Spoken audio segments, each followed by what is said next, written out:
Hello everyone, BPSC full length test आज दूसरा set का एक्सप्लेनेशन हम लोग देखेंगे। चलिए पहला प्रश्न की ओर आते हैं हम लोग। पहला प्रश्न आता है, निम्नलिखित में से कौन सा स्थल सिंधु घाटी सभ्यता में अग्निवेदी के लिए सबसे प्रसिद्ध है? आपके पास विकल्प है कालीबंगन, लोथल, बनवाली और मोहनजोदड़ो। ठीक है, तो यहाँ पर हम देखेंगे तो इसका आंसर हो जाएगा आपका कालीबंगन। ठीक है, ऐसा इसलिए है क्योंकि कालीबंगन में जो आपको अग्निवेदी के प्रमाण मिले हैं वो सबसे स्पष्ट प्रमाण है और सबसे अधिक संख्या में है। ठीक है, इसलिए इस साइट को विशेषकर अग्निवेदी के लिए जाना जाता है। इसके अलावा जो आपके लोथल है वहाँ पे डॉकयार्ड है, ये आप जानते हैं। बनवाली में एक हल्का प्रमाण मिला और मोहनजोदड़ो में तो आप जानती हैं ग्रेट बात है, विशाल सभागार था, इत्यादि इत्यादि ढेर सारे चीज यहाँ से मिले हैं। ठीक है, अगला प्रश्न आता है, ऋग्वैदिक समाज मुख्य रूप से पशुपालक था। पहला स्टेटमेंट है। ठीक है, उसका रीजन दे रहा है, ऋग्वेद में गौ को धन और समृद्धि का प्रतीक बताया गया है। ठीक है, तो हम देख लेते हैं कि इसका पहला विकल्प जो है दोनों को सही बताता है और आर जो है वो ए की सही व्याख्या कर रहा है, ये कहा जा रहा है। तो ये विकल्प बिल्कुल सही होगा। ऋग्वैदिक समाज मुख्य रूप से पशुपालक था और इसकी व्याख्या इस बात में समाहित है कि गौ को धन की समृद्धि का प्रतीक बताया जाता था। ठीक है, तो ये बात स्पष्ट रूप से इस बात पे जोर दे रहा है कि ऋग्वैदिक समाज जो था क्या था, गौ पालक था। ठीक है, इसके बाद अगला प्रश्न की ओर हम लोग जाते हैं, निम्नलिखित में से कौन सा युग्म सही सुमेलित नहीं है? ठीक है, पहला विकल्प देख लेते हैं, अजंता बौद्ध चित्रकला, बिल्कुल ये सही है। एलोरा जैन, बौद्ध और हिंदू तीनों धर्म के प्रतीक चिन्ह यहाँ पर मिले हैं, बिल्कुल सही है। कंदरिया महादेव जो खजुराहो में स्थित है, ये भी सही है, मध्य प्रदेश में अवस्थित है, चंदेल शासकों ने इसे बनाया था। सोमनाथ मंदिर गुप्त काल, ये बिल्कुल गलत है। सोमनाथ मंदिर का काफ़ी प्राचीन इतिहास रहा है। 7वीं सदी में जो सबसे लिखित प्रमाण इसका आता है 7वीं सदी का आता है। ठीक है, तो ये गुप्त काल से के बाद का है, तो इस हिसाब से हमारा गलत कौन सा हो जाएगा, सोमनाथ मंदिर। अगला प्रश्न आता है, मौर्य काल में स्थानिक और गौप के संदर्भ में अंतर्गत किसके अंतर्गत कार्य करते थे? ठीक है, तो ये प्रश्न हमारा है, इसमें 4 विकल्प है हमारे पास। ठीक है, पहला विकल्प कह रहा है कि नगर प्रशासन, दूसरा है ग्रामीण प्रशासन। ठीक है, और तीसरा विकल्प आ जाता है सैन्य प्रशासन और चौथा जो है गुप्तचर विभाग है। तो इसका सही आंसर हो जाएगा ग्रामीण प्रशासन, क्योंकि स्थानिक और गोप जो ग्रामीण क्षेत्रों के प्रशासनिक अधिकारिक थे। ठीक है, स्थानिक जिले का प्रमुख और गोप जो था ग्राम का निगरानी करता था। ठीक है, इस प्रकार हमारा सही आंसर हो जाएगा बी। अगला प्रश्न है, निम्नलिखित में से कौन सा कथन सही नहीं है? समुद्रगुप्त ने दक्षिण भारत में धर्म विजय की नीति अपनाई। ठीक है, कुल 12 शासकों को इसने जीता दक्षिण भारत के इस नीति के तहत। ठीक है, अगला विकल्प आता है, चंद्रगुप्त द्वितीय ने शकों को पराजित किया, बिल्कुल सही है। शकों को पराजित करके ये विक्रमादित्य की उपाधि इन्होंने धारण भी की। स्कंदगुप्त ने हुनों को रोका, ये भी सही है। कुमारगुप्त ने पुष्यमित्र को पराजित किया, बिल्कुल गलत है। पुष्यमित्र जो है आपका इसका अंतिम शासक बृहद्रथ के समकालीन था। ठीक है, बृहद्रथ की हत्या करके पुष्यमित्र ने शुंग वंश की स्थापना की थी। तो इस हिसाब से इसका डी जो विकल्प आ रहा है ये गलत है और यहाँ पर ये पूछा जा रहा है स्टेटमेंट इज नॉट करेक्ट। ठीक है, तो वो आंसर हो जाएगा डी। अगला प्रश्न आ रहा है, निम्नलिखित में से कौन सा कथन गुप्त काल के संबंध में सही नहीं है? ठीक है, पहला विकल्प आता है कि फायान ने चंद्रगुप्त द्वितीय के शासनकाल में भारत की यात्रा की। ठीक है, इसके बाद दूसरा विकल्प आ जाता है आपका, आर्यभट्ट ने आर्यभट्टीय में पृथ्वी के घूर्णन का सिद्धांत दिया। कुमारगुप्त प्रथम, सी और विकल्प जो है आपका, कुमारगुप्त प्रथम ने नालंदा विश्वविद्यालय की स्थापना की। और विकल्प डी कह रहा है, स्कंदगुप्त ने हुनों को हराकर विक्रमादित्य की उपाधि धारण की। स्कंदगुप्त ने हुनों को तो रोका जरूर था, मिहिरकुल जैसे शासकों को पराजित किया था, उनके आक्रमण को रोका था, परंतु विक्रमादित्य की उपाधि धारण नहीं की थी। अभी जस्ट हमने इस पर चर्चा की है, चंद्रगुप्त द्वितीय ने यह उपाधि धारण की थी। ठीक है, तो स्कंदगुप्त इसमें जो है हुनों को रोका मगर विक्रमादित्य की उपाधि धारण नहीं की थी। ये विकल्प हमारा गलत हो जा रहा है, आंसर हो जाएगा डी। अगला देखते हैं सटेशन। पहला आता है कि वैदिक काल में महिलाओं की स्थिति उत्तर वैदिक काल की तुलना में बेहतर थी। ठीक, अब रीजन दे रहा है कि ऋग्वेद में महिलाओं को यज्ञ में भाग लेने और शिक्षा प्राप्त करने का अधिकार दिया गया था। ठीक है, अब विकल्प की ओर जाते हैं हम लोग, तो ए में देखते हैं दोनों सही है, आर ए की सही व्याख्या कर रहा है। ठीक है, तो क्या ऐसा हो रहा है? बिल्कुल, महिलाओं की स्थिति अच्छी थी। तो इसका प्रमाण कहाँ पर मिलता है? तो वैदिक कर्मकांड और शिक्षा ग्रहण करने में महिलाओं को बराबरी का हक था। ठीक है, तो इस हिसाब से आपका जो है विकल्प ए जो है आपका सही हो जाएगा, क्योंकि हम लोग जानते हैं कि उस काल में आपका लोपामुद्रा, सक्ता, अपाला, घोषा, ये सारी जो विदुषियाँ थी, ठीक है, इन्हें से ये उच्च शिक्षा प्राप्त किया था इन्होंने। ठीक है। तो इस हिसाब से उत्तर वैदिक काल की तुलना में वैदिक काल में महिलाओं की स्थिति अच्छी थी, ये बात इससे परिलक्षित होता है। ठीक है, तो ये हमारा ए जो है इसका सही आंसर हो जाएगा। अगला प्रश्न देखते हैं, निम्नलिखित युग्मों पर विचार कीजिए कि कौन सा सही सुमेलित नहीं है। पहला विकल्प देखते हैं, लोथल, डॉकयार्ड और अग्निवेदी थे। ठीक है, अच्छा आगे भी देख लेते हैं, इसमें धौलावीरा जल संरक्षण प्रणाली और स्टेडियम जैसी संरचना, बिल्कुल सही है ये। तीसरा विकल्प आ जाता है बनवाली हल का मॉडल मिला है। राखीगढ़ी सबसे बड़ा स्थल, लेकिन कोई मुहरे नहीं मिले हैं। ठीक है, यहाँ पे दो विकल्प देखिए, आपका थोड़ा सा लग रहा है कि ये हो सकता है, जैसे लोथल में डॉकयार्ड तो था, अग्निवेदी के प्रमाण स्पष्ट रूप से नहीं मिले हैं, मगर फायर जलने के प्रमाण लिखे हैं, राख का जो प्रमाण है वो भी मिला है।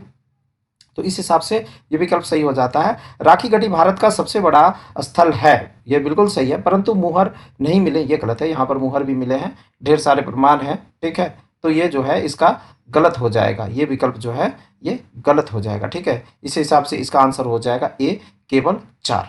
अगला प्रश्न देखते हैं, राजपूत काल में प्रतिहार वंश का सबसे प्रसिद्ध शासक कौन था जिसने अरबों के आक्रमण को रोका था। ठीक है, तो विकल्प हमारे पास मिहिर भोज, नागभट्ट प्रथम, रामभद्र और विग्रहराज है। ठीक है, तो हमारा आंसर हो जाएगा मिहिर भोज, जिसका कि जो प्रतिहार वंश का ये सबसे प्रसिद्ध शासक था। ठीक है, इसका शासन काल आपको 836 ईस्वी से लेकर 850 ईस्वी तक इन्होंने शासन किया, जिन्होंने क्या किया, अरबों को रोका। ठीक है, अरबों को कन्नौज पर, जो एक कन्नौज बहुत महत्वपूर्ण केंद्र था, उपजाऊ भूमि का क्षेत्र था, उस पर जो है अधिकार करने से रोका। ठीक है, तो इस वजह से आपका इसका आंसर क्या हो जाएगा, मिहिर भोज। अगला प्रश्न आता है, सटेशन देख लेते हैं, चोल वंश ने दक्षिण भारत में नौसेना का विकास किया।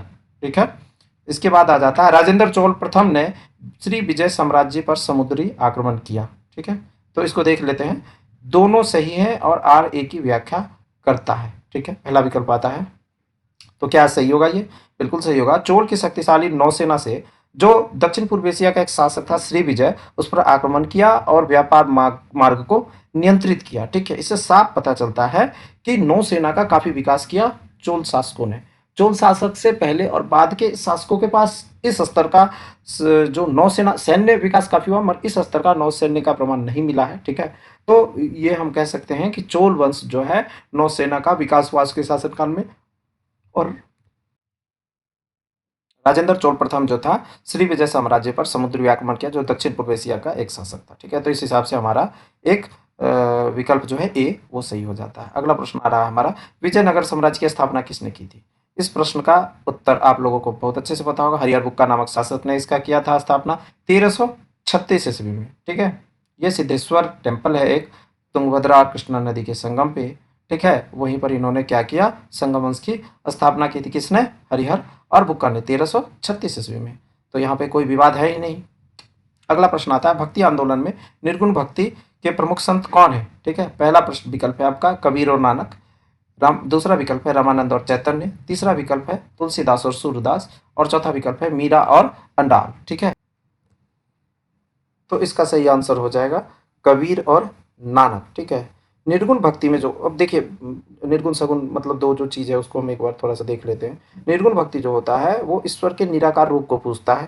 ठीक है, जिसमें कबीर, नानक, रैदास आदि प्रमुख थे। वहीं जब सगुण भक्ति की बात करते हैं तो कृष्ण के जो सारे गुणों के साथ उनको पूजा जाता है, उनके स्वरूप को पूजा जाता है, तो वो सगुण भक्ति कहलाते हैं। तो जो रामानंद और चैतन्य थे, ये इसके अलावा आपके तुलसीदास, सूरदास और मीराबाई और अंडाल जितने लोग हैं ये सब सगुण भक्ति से ही थे। मगर इसमें कुछ क्या है, जैसे आप देखिए रामानंद चैतन्य के अलावा तुलसीदास और सूरदास थे, वो रामकृष्ण को दोनों पूजे हैं। मीरा अंडाल मुख्य रूप से भगवान विष्णु और कृष्ण के रूप को पूजी है। ठीक है, तो यही मोटा मोटी अंतर है सगुण और निर्गुण का। मगर यहाँ प्रश्न जो पूछ रहा है उस हिसाब से आपका आ जाएगा क्या, कबीर और नानक, अर्थात विकल्प ए। ठीक है, अगला प्रश्न आ रहा है, दिल्ली सल्तनत में एकता प्रणाली का मुख्य लाभ क्या था। मुख्य लाभ क्या था मतलब मुख्य औचित्य क्या था, ये आ रहा है, what was the main advantage of the Ekta system in the Delhi सल्तनत। ठीक है, तो पहला विकल्प आ जाता है सैनिकों को भूमि से वेतन देना। ठीक है, क्या ये होता था, बिल्कुल यही होता था। और ये 4 विकल्प का प्रश्न है, तो क्या लाभ है, अगर पहले में ही आंसर मिल जा रहा है हमको तो फिर आगे क्यों बढ़ेंगे, समय नहीं बर्बाद करना। वैसे देख लीजिए, किसानों से सीधे कर वसूलना, मंदिरों को अनुदान देना, व्यापार कर कम करना, ऐसा कुछ नहीं था। बस सैनिकों को भूमि से वेतन देना। एकता हम लोग देख ही चुके हैं, पहले इकतादार का चयन होता था, इकतादार को दे दिया जाता था एक बड़ा सा लैंड, जो जिससे क्या करता था वो टैक्स वसूल करके एक परमानेंट जो सैनिक को मेंटेन करता था, जो रूलर को वार के समय में हेल्प करता था, असिस्ट करता था। और इक़्तिदार उसके वो जो टैक्स होता था उससे सारे जो आर्मी थे उसको सैलरी देता था, ठीक है। तो इस हिसाब से हमारा ये सही आंसर है। अगला प्रश्न आता है सब्सिडरी अलायंस, ठीक है। सब्सिडरी अलायंस के बारे में हम लोग देख लेते हैं। सब्सिडरी अलायंस जो था उस प्रणाली किसने शुरू किया था, ठीक है। तो हमारे पास विकल्प है Lord Wellesley, Lord Dalhousie, Lord Cornwallis और लॉर्ड हेस्टिंग्स, ठीक है। तो सब्सिडरी अलायंस अगर मुख्य तौर से देखा जाए तो ये तो सबसे पहले डुप्ले ने प्रारंभ किया था, ठीक है। फ्रांसीसी गवर्नर था डुप्ले, आप जानते होंगे इसके बारे में।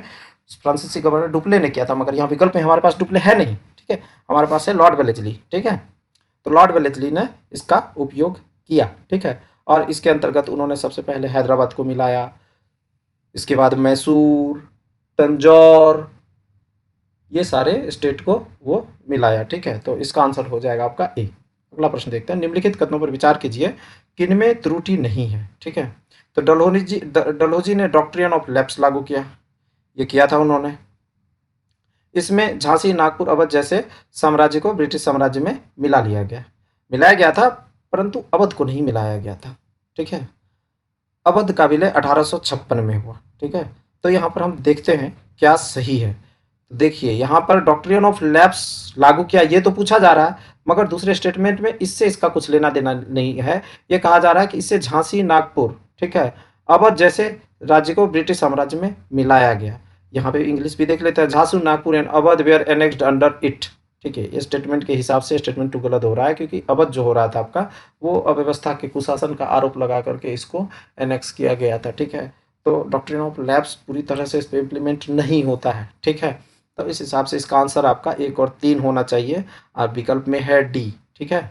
ये इसका आंसर हो जाएगा आपका 1 और 3। सिर्फ यहाँ अवध आ जाने की वजह से ये नहीं होगा, बाकी झांसी, नागपुर का एनेक्सेशन हुआ था डॉक्ट्रिन ऑफ लैप्स की वजह से, मगर अवध का नहीं हुआ था। अवध का कुशासन के आधार पर 1856 में इसका एनेक्सेशन हुआ था, ठीक है। तो इसका आंसर हो जाएगा आपका 1 और 3। अगला प्रश्न आता है कि 1857 की क्रांति का सबसे प्रमुख केंद्र कौन था, ठीक है। सबसे प्रमुख केंद्र कौन था ये पूछा जा रहा है, ठीक है। आपके पास विकल्प है दिल्ली, लखनऊ, कानपुर, झांसी। देखिए इंटेंसिटी तो सब जगह था, मगर जो बैरकपुर से जो सैनिक निकले थे वहाँ से, वो सारा जाकर दिल्ली पहुँच गए थे, कैप्टन जो जनरल बख्त खां थे उनके नेतृत्व में, ठीक है। और बहादुर शाह जफर को क्या किया गया था, शासक माना गया था, इसमें केंद्र में रख करके इस विद्रोह को प्रारंभ किया गया था, ठीक है। तो यहाँ पर आपका दिल्ली सबसे सुटेबल आंसर हो सकता है। इंटेंसिटी सब जगह था अलग अलग नेतृत्व में, मगर दिल्ली में सबसे ज़्यादा इंटेंसिटी थी, ठीक है। तो प्रमुख केंद्र वही था, तो इस हिसाब से हमारा आंसर क्या हो जाएगा, ए दिल्ली, ठीक है। अगला प्रश्न आता है रानी लक्ष्मीबाई ने 1857 में किसके खिलाफ विद्रोह किया। तो ये तो बड़ा सिंपल सा विकल्प है यहाँ पर, ब्रिटिशर्स के खिलाफ, ठीक है। ब्रिटिशर्स के खिलाफ किस कारण से, तो डॉक्ट्रिन ऑफ लैप्स की वजह से किया था इन्होंने, ठीक है। डॉक्ट्रिन ऑफ लैप्स के विद्रोह में इन्होंने विद्रोह किया, ब्रिटिशर्स के खिलाफ किया था। मगर अगर कैप्टन्स की बात किया जाए तो ये जो है कैप्टन ह्यूरोज, कैप्टन हैमिल्टन और कैप्टन हीथकोट, इन लोगों के खिलाफ युद्ध किया था। ये मोस्टली पूछा जाता है मैच द फॉलोइंग्स में, रानी लक्ष्मीबाई के सामने दे देगा आपको, तो वहाँ पे हीरोज आता है ज़्यादातर, ठीक है। 18वां अगला प्रश्न देखते हैं, कैसा स्टेशन देख लेते हैं। 1857 की क्रांति को प्रथम स्वतंत्रता संग्राम कहा जाता है। रीजन, बी डी सावरकर ने अपनी पुस्तक में इसे प्रथम स्वतंत्रता संग्राम का नाम दिया है, ठीक है। तो हमारे पास विकल्प क्या है देख लेते हैं। पहला विकल्प आ जाता है आपका क्या, दोनों सही है और आर ए की व्याख्या कर रहा है, ठीक है। तो क्या ये सही है, बिल्कुल सही है, दोनों सही हैं और आर ए की व्याख्या कर रहा है, क्योंकि सावरकर ने अपनी पुस्तक, उनके बुक का क्या नाम था, इंडियन वार ऑफ इंडिपेंडेंस 1857। इस बुक में सावरकर ने 1857 की क्रांति को प्रथम स्वतंत्रता संग्राम का नाम दिया है। इस हिसाब से आर ए की सही व्याख्या कर रहा है, तो आपका ए विकल्प सही हो जाएगा। अगला प्रश्न आता है कि ब्रह्म समाज की स्थापना किसने की थी। ये देखिए बहुत स्ट्रेट क्वेश्चन है इसमें, ठीक है। 150 क्वेश्चन है, तो इसमें सब तरह के क्वेश्चन है, मिक्स भी आ रहा है आपका, वन लाइनर भी है, ठीक है। तो ये प्रश्न आ रहा है ब्रह्म समाज की स्थापना किसने की थी। तो हमारा आंसर है, विकल्प है आपके पास राजा राम मोहन राय, दयानंद सरस्वती, स्वामी विवेकानंद और केशव चंद्र सेन। तो इसका आंसर हो जाएगा आपका क्या, राजा राम मोहन राय, ठीक है। 1828 में राजा राम मोहन राय ने ब्रह्म समाज की स्थापना की, जिन्होंने मुख्यतः क्या किया, सती प्रथा का विरोध और एकेश्वरवाद पर जोर दिया, ठीक है। अगला प्रश्न देखते हैं, आर्य समाज का मुख्य नारा क्या था, ठीक है। आर्य समाज का वेदों की ओर वापस लौटो, ये आर्य समाज का प्रमुख नारा था, ठीक है। दयानंद सरस्वती ने यह नारा दिया और शुद्धि आंदोलन और जाति के विरोध में भी इन्होंने आंदोलन चलाए, ठीक है, आर्य समाज का। अगला प्रश्न आता है रामकृष्ण मिशन की स्थापना किसने की, ठीक है। तो रामकृष्ण मिशन की स्थापना स्वामी विवेकानंद ने 1897 में की। अगला प्रश्न आता है गांधी जी ने दक्षिण अफ्रीका के किस आंदोलन की शुरुआत की, ठीक है। तो आपके पास विकल्प है सत्याग्रह, असहयोग, असहयोग व सविनय अवज्ञा, और एक विकल्प आता है भारत छोड़ो, ठीक है। तो यहाँ पूछा जा रहा है दक्षिण अफ्रीका में, तो दक्षिण अफ्रीका में उन्होंने सबसे पहले सत्याग्रह का प्रयोग किया, ठीक है। तो आपका आंसर हो जाएगा सत्याग्रह। 1906 में एक विद्रोह हुआ था, ठीक है, जो किस चीज के खिलाफ था, एशियाई पंजीकरण अधिनियम के खिलाफ था, जहां पर गांधी जी ने सत्याग्रह का सबसे पहला प्रयोग किया। तो दक्षिण अफ्रीका में उन्होंने 1906 में सत्याग्रह का प्रयोग किया। तो आपका आंसर हो जाएगा ए, ठीक है। अगला प्रश्न आता है चंपारण सत्याग्रह किस मुद्दे पर था। ये आप लोग जानते होंगे 1917 में जो चंपारण सत्याग्रह हुआ वो आपका नील की खेती में 3 कठिया प्रथा पर थी। जानते थे 3/20 वाले हिस्से पर आपको नील की खेती करना अनिवार्यता थी, जिसके विरोध में यह सत्याग्रह हुआ था, ठीक है। तो ये बहुत स्पष्ट है। इसके बाद हम लोग देखते हैं अगला प्रश्न, निम्नलिखित कथनों पर विचार करिए जो रोलैक्ट एक्ट से संबंधित है, ठीक है। पहला विकल्प आता है रोलैक्ट एक्ट 1919 में पारित हुआ, ठीक है। इसके बाद दूसरा स्टेटमेंट आता है इसे बिना वारंट गिरफ्तारी का अधिकार मिल गया, बिल्कुल मिल गया। इसी से जलियांवाला बाग हत्याकांड हुआ। तो आपका क्या आंसर होगा, विकल्प ए सभी सही है, ठीक है। ऐसा इसलिए है क्योंकि 1919 में तो ये पारित हुआ था, बिल्कुल सही है, और इसे बिना वारंट का गिरफ्तारी का अधिकार भी मिल गया, ठीक है। और जलियांवाला बाग जो है इसी के वजह से ट्रिगर हुआ, ठीक है। तो ये तीनों जो 13 अप्रैल 1919 को जो जलियांवाला बाग कांड हुआ, ये जो था आपको अमृतसर में जो सैफुद्दीन किचलू के गिरफ्तारी के विरोध में जो है वहां पर एक वो वास्तविकता में विरोध नहीं था, वो जो था आपका वहां पर उस दिन ये बैसाखी के दिन हुआ था। और जलियांवाला बाग कांड में जो हुआ था आपका बता दिया, अभी बात हुआ सैफुद्दीन किचलू और सत्यपाल की गिरफ्तारी के विरोध में हुआ था, ठीक है। तो ये इनडायरेक्टली आप कह सकते हैं कि रॉलेक्ट एक्ट से संबंधित है। तो ये तीनों स्टेटमेंट इसका सही है, ठीक है। अगला प्रश्न आता है कि असहयोग आंदोलन कब शुरू हुआ, ठीक है। तो इस पर विकल्प हम देख लेते हैं 1920, इसके बाद आ जाता है 1919, 1921 और 1930। तो असहयोग आंदोलन जो है 1 अगस्त 1920 को शुरू हुआ और खिलाफत आंदोलन और पंजाब केस के विरोध में हुआ। और एक बड़ा ही अजीब घटना हुआ इस दिन कि इसी दिन जो है आपका क्या हुआ, इसी दिन जो है बाल गंगाधर तिलक की मृत्यु भी हो गई थी, ठीक है। तो असहयोग आंदोलन 1 अगस्त 1920 को हुआ था। अगला प्रश्न आता है चोरी चोरा कांड किस आंदोलन से जुड़ा हुआ है, जो 1922 में हुआ था, ठीक है। तो आपके पास विकल्प है असहयोग आंदोलन, ए बी सविनय अवज्ञा आंदोलन, सी भारत छोड़ो और डी खिलाफत आंदोलन। तो ये 1922 में ये असहयोग आंदोलन के समय ही हुआ, ठीक है। असहयोग नहीं हुआ, ये गलत है भाई, सहयोग आंदोलन नहीं, असहयोग आंदोलन क्यों हुआ, नॉन कॉपरेशन मूवमेंट के ही दौरान हुआ था 1922 में, ठीक है। जहाँ पर क्या हुआ था कि चोरी चोरा एक स्थान है गोरखपुर में, वहाँ पर आंदोलनकारियों जो है वो उग्र हो गए और थाने पर आक्रमण कर दिए, थाने पर पूरी तरह से उसको आग के हवाले कर दिया, जिसमें 22 पुलिसकर्मी मारे गए। गांधी जी के जो अहिंसा का एक जो उनका आदर्श है उसके खिलाफ ये था, जिसकी वजह से उन्होंने क्या किया, असहयोग आंदोलन को वापस भी ले लिया, ठीक है। तो चोरी चोरा कांड जो है आपका असहयोग आंदोलन से ही जुड़ा हुआ है। अगला प्रश्न आता है साइमन कमीशन से है, ठीक है।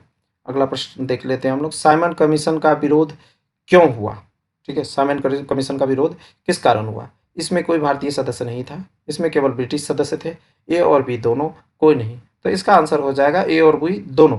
1927 में साइमन कमीशन भेजा गया, ठीक है, जिसमें एक भी भारतीय सदस्य नहीं थे, सारे ब्रिटिशर्स थे, जिसकी वजह से इसका भारी विरोध हुआ और नारा लगा क्या, साइमन गो बैक, ठीक है। अगला प्रश्न आता है सविनय अवज्ञा आंदोलन से संबंधित, ठीक है। सविनय अवज्ञा आंदोलन की शुरुआत किस घटना से हुई, ठीक है। तो आपके पास विकल्प है डांडी नमक मार्च, ठीक है। अगला आ जाता है गांधी इरविन पैक्ट, गोलमेज सम्मेलन और कराची अधिवेशन, ठीक है। तो यहाँ पर सविनय अवज्ञा आंदोलन की शुरुआत कहा जा रहा है, तो यह जो शुरुआत हुआ था डांडी नमक मार्च से हुआ था। 12 मार्च 1930 को जो है गांधी जी साबरमती में जो साबरमती से डांडी तक जो ट्रेवल किए थे, उसके बाद जो है वहां पर नमक बनाया और नमक कानून तोड़ा, और उसी दिन से क्या हो गया, सविनय अवज्ञा आंदोलन जो है प्रारंभ हो गया, ठीक है। 12 मार्च को जो है यहाँ पर सविनय अवज्ञा आंदोलन का शुरुआत माना जाता है, ठीक है। परंतु जो नमक कानून तोड़ा तो गया था वो 6 अप्रैल को तोड़ा गया था ना। 12 मार्च से 6 अप्रैल तक दांडी की यात्रा हुई थी, साबरमती से दांडी तक। 6 अप्रैल को गांधी जी वहां पहुंचे, नमक बनाकर वहाँ पर नमक कानून को तोड़ा और पूरे देश में सविनय अवज्ञा आंदोलन का व्यापक रूप में यह फैल गया। ठीक है, इसी संदर्भ में 5 मई 1930 को इनकी गिरफ्तारी भी हो गई। ठीक है ना। अगला प्रश्न आता है, अब आगे आप उसी घटनाक्रम को जोड़ते हुए आगे बढ़ते हैं हम लोग। अगला प्रश्न आता है कि गांधी इरविन पैक्ट 1931 में क्या हुआ।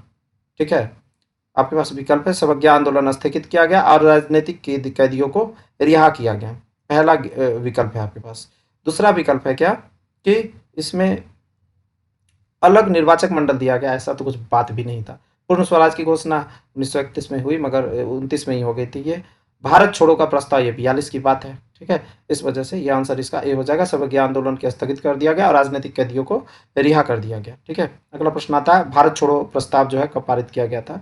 ये 8 अगस्त 1942 को ही पारित किया गया था। ठीक है, तो इसमें क्या हुआ था, बम्बई कांग्रेस अधिवेशन में जो 8 अगस्त 1942 को जो है भारत छोड़ो का प्रस्ताव दिया गया और करो मरो का क्या किया गया, नारा दिया गया। ठीक है, अगला प्रश्न हम लोग देखते हैं। अब शायद हम लोग करंट अफेयर्स की ओर बढ़ गए हैं, तो नहीं, ये ज्योग्राफी का प्रश्न है, भूगोल का प्रश्न है।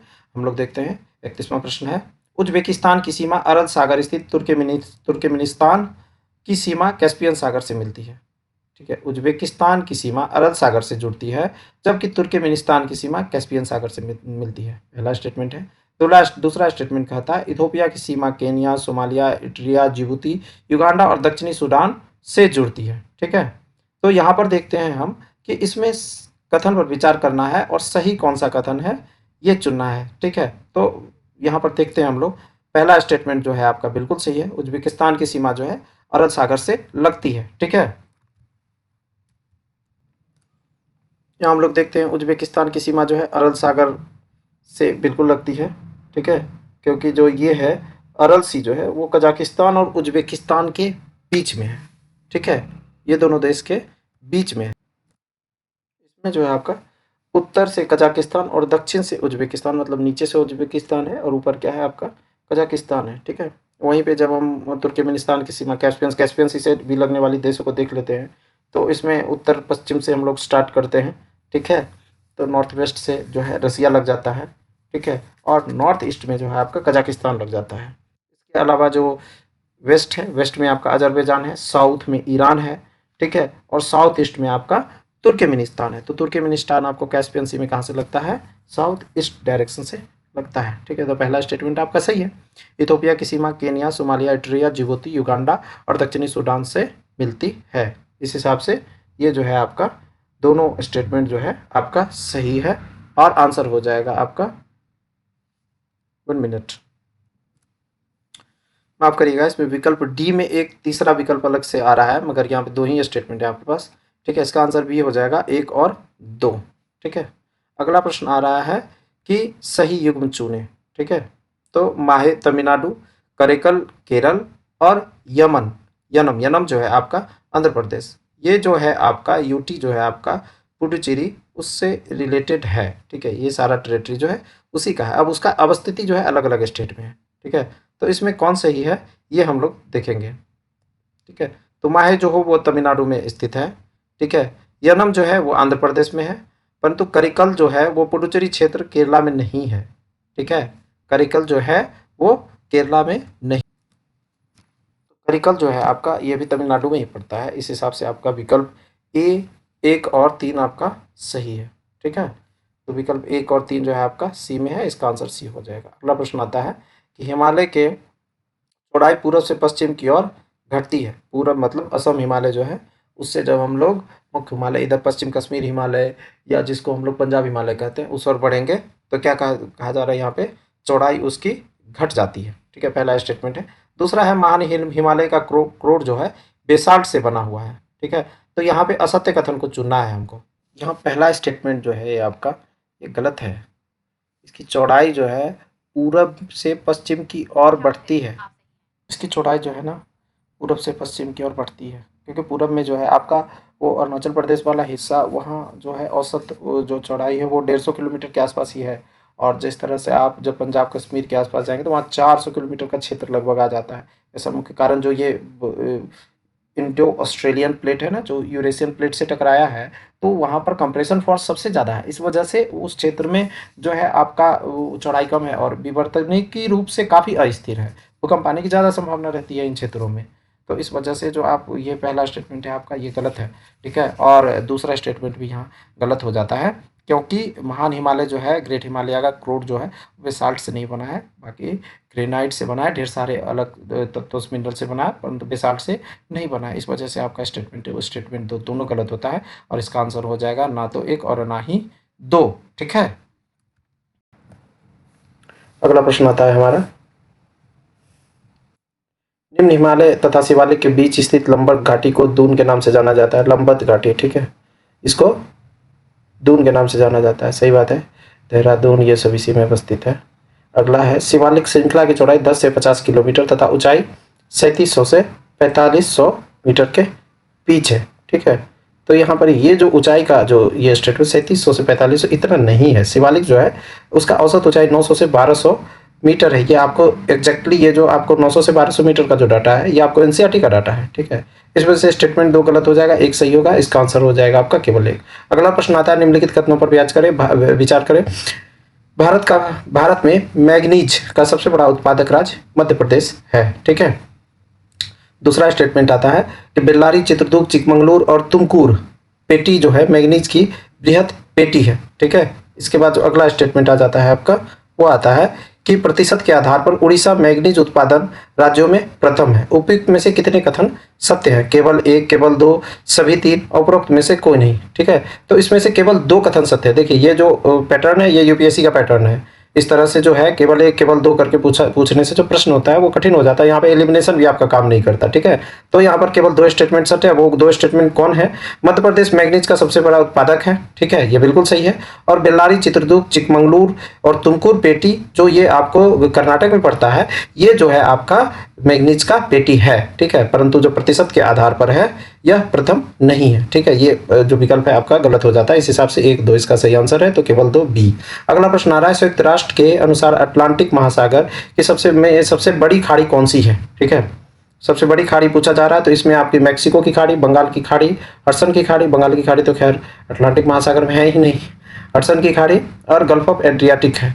तो यहाँ पर स्पष्ट रूप से मैक्सिको की खाड़ी सबसे बड़ी खाड़ी है अटलांटिक महासागर में।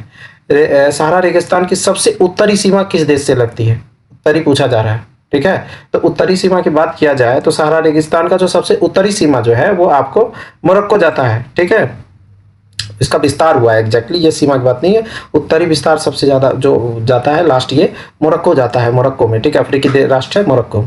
अगला प्रश्न आता है, माउंट एवरेस्ट की ऊंचाई जो है किस वर्ष आधिकारिक रूप से 8848 मीटर घोषित की गई, ठीक है। तो माउंट एवरेस्ट की जो आधिकारिक ऊंचाई है ये 1848 है।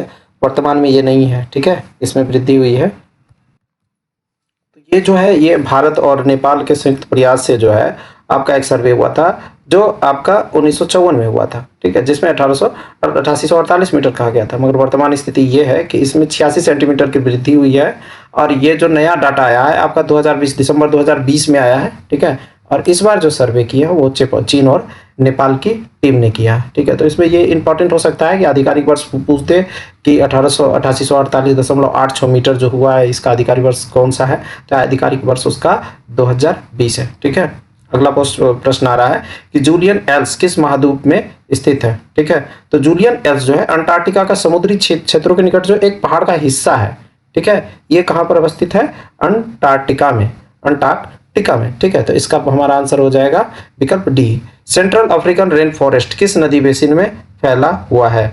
तो ये हम लोग जानते हैं कि कांगो नदी जो है आपका central African rain forest basin क्षेत्र जो है कांगो नदी का बेसिन कहलाता है, ठीक है।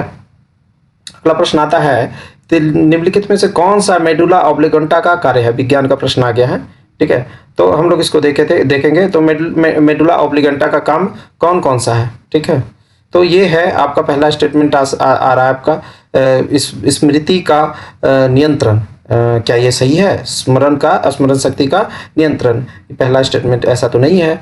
दृष्टि और श्रवण शक्ति का नियंत्रण, ये भी मेडुला ऑब्लिगेंटा का काम नहीं है। हृदय स्पंदन एवं रक्तचाप का नियंत्रण ये है, और श्वसन तंत्र पर नियंत्रण करना, ये भी दो काम जो है मेडुला ऑब्लिगेंटा का है। इस हिसाब से आपका आंसर हो जाएगा सी, विकल्प 3 और 4। अगला प्रश्न आता है, निम्नलिखित में से कौन सा एंजाइम प्रोटीन और पेप्टोन को एमिनो अम्ल में परिवर्तित करता है? ठीक है, which of the following enzyme convert protein and peptones into the amino acid? ठीक है, तो यहाँ पर हमारे पास इसका आंसर हो जाएगा आपका इरिप्सिन। इस चीज को ध्यान रखना है कि प्रोटीन को जो है पेप्टोन में बदलता है कौन? इरिप्सिन। इरिप्सिन जो है प्रोटीन को अमीनो अम्ल में बदलने वाला एक एंजाइम है। ठीक है, अगला प्रश्न आ जाता है कि निम्नलिखित में से कौन सा परजीवी जो है वो एक कवक है? ठीक है, पहला स्टेटमेंट है आपका पेक्सिनिया, पेनिसिलियम। अगला स्टेटमेंट जो है ऑस्टिलागो और लाइकेन। ठीक है, तो कौन सा इसका सही उत्तर है? तो पहला तो इसका है, ये एक परजीवी कवक है पैक्सिनिया। पैक्सिनिया और ऑस्टिलागो परजीवी कवक है। ठीक है, पेंसिलियम और लाइकन जो है वो परजीवी नहीं है, वह उनमें सहजीविता दिखाया जाता है। लाइकन जो है वहाँ सहजीविता दिखाया जाता है, बल्कि पैक्सिनिया और जो है ऑस्टियोलागो ये जो है पैरासाइट्स कवक है। ठीक है, अगला प्रश्न आता है, निम्नलिखित में से कौन सा जीवाणु, ठीक है, जीवाणु जनित रोग नहीं है? ठीक है, मतलब ये जीवाणु से नहीं होता है। तो पहला विकल्प है आपके पास डिप्थीरिया, दूसरा है काली खांसी, तीसरा है निमोनिया और चौथा है इन्फ्लुएंजा। भाई साहब, इन्फ्लुएंजा जो है आपका वायरस जनित है, बाकी ये तीनों डिप्थीरिया, काली खांसी और निमोनिया जो है ये आपका क्या हो जाता है? जीवाणु से होता है। ठीक है, अगला प्रश्न आता है, निम्नलिखित युग्मों पर विचार करिए। ठीक है, विटामिन और उसका रासायनिक नाम लिखा हुआ है। ठीक है, तो विटामिन B1 जो है आपका क्या कहलाता है? राइबोफ्लोविन। ठीक है, क्या ये सही है? ये बिल्कुल गलत है भाई।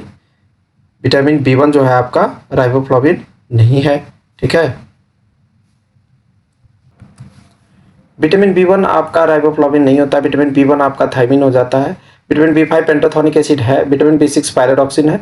विटामिन B9 जो है आपका फॉलिक एसिड कहलाता है। तो इस हिसाब से स्टेटमेंट 2 और 3 जो है ये दोनों सही है आपका, अर्थात आंसर आपका बी हो जाएगा 2 और 3। अगला प्रश्न आता है, निम्नलिखित में से किस हार्मोन के अंतःस्रवण से हाइपोग्लाइसीमिया नामक रोग हो जाता है? ठीक है, आपके पास विकल्प है सोमेटोटॉपिक, थायरॉक्सिन और पैराथायराइड और इंसुलिन। ठीक है, तो यहाँ पर अतिस्रवण पूछ रहा है ना, अतिश हाइपोग्लूसेमिया होगा, ये आपको इंसुलिन की वजह से होता है। ठीक है, अधिक से जो होता है रक्त में शर्करा की मात्रा बढ़ जाती है, जो क्या कहलाता है? हाइपोग्लूसेमिया कहलाता है। अगला प्रश्न आता है, निम्नलिखित में से कौन सा एंजाइम अग्न्याशय रस के भाग हैं? ठीक है, तो इसमें पहला स्टेटमेंट है आपका, पहला जो है इरिप्सिन है, दूसरा लैक्टोज है, तीसरा है ट्रिप्सिन है और चौथा है इमाइलेज है। तो इनमें से कौन सा कूट जो है वो आपका सही होगा? इरिप्सिन और लैक्टोज तो बिल्कुल नहीं होगा। ठीक है, ट्रिप्सिन और एमाइलेज ये हो सकता है। ठीक है, तो ये जो आपका ये है इसका सही उत्तर हो जाएगा केवल 3 और 4, और 3 और 4 आपका विकल्प बी में है, तो आंसर आपका बी, विकल्प बी 3 और 4 हो जाएगा। अगला प्रश्न आ रहा है कि धुरा प्रसंधि, पोबाइट जोन्स हम इसको कहते हैं, पाइवोट जोन्स जॉइंट्स। ठीक है, is present in which part of the human skeleton? Human skeleton में कहाँ रहता है? तो ये सिंपल है हम लोग का, गर्दन और सिर के बीच में जो होता है ना, इसको धुराप्र या पाइवोट जॉइंट कहते हैं। ठीक है, ये कहाँ? गर्दन और सिर के बीच में होता है, इस वजह से यहाँ क्या हो जाता है? ये सही है। अगला प्रश्न आता है, निम्नलिखित में से कौन सा मानव के अनुकंपीय तंत्रिका तंत्र के कार्य हैं? ठीक है, तो पहला देख लेते हैं हम लोग, पुतलियों का प्रसार, रक्त शर्करा के स्तर को वृद्धि करना, और इसके बाद जो है मूत्राशय पेशियों का संकुचन, और चौथा आ जाता है लाल संदिग्ध कर्णिकाओं की संख्या में वृद्धि। तो इनमें से कौन सा जो है कूट जो है वो सही होगा, ये पूछा जा रहा है। तो इसमें जो है आपका पहला आ जा रहा है पुतलियों का प्रसार, ये इस चीज के लिए जो अनुकंपीय तंत्रिका जो होता है वो रिस्पॉन्सिबल होती है, उनका कार्य है ये। इसके बाद आपका दूसरा स्टेटमेंट आ जाता है क्या? मूत्राशय में शर्करा के स्तर में वृद्धि, ये भी काम करता है। ठीक है, तीसरा स्टेटमेंट जो आता है मूत्राशय पेशियों का संकोचन, ये उसका कार्य नहीं है। इसके अलावा जो है लाल रुधिर कर्णिका increase the number of RBCs, ये है। तो 1 2 4, तो अर्थात इसका आंसर हो जाएगा आपका सी 1 2 4। पर्याप्त मात्रा में ऑक्सीजन की आपूर्ति नहीं होने के कारण मनुष्य का शरीर नीला पड़ जाता है। इस अवस्था को निम्नलिखित में से क्या जाना जाता है? ठीक है, इस अवस्था को क्या कहा जाता है? हाइपोक्सिया। ठीक है, जब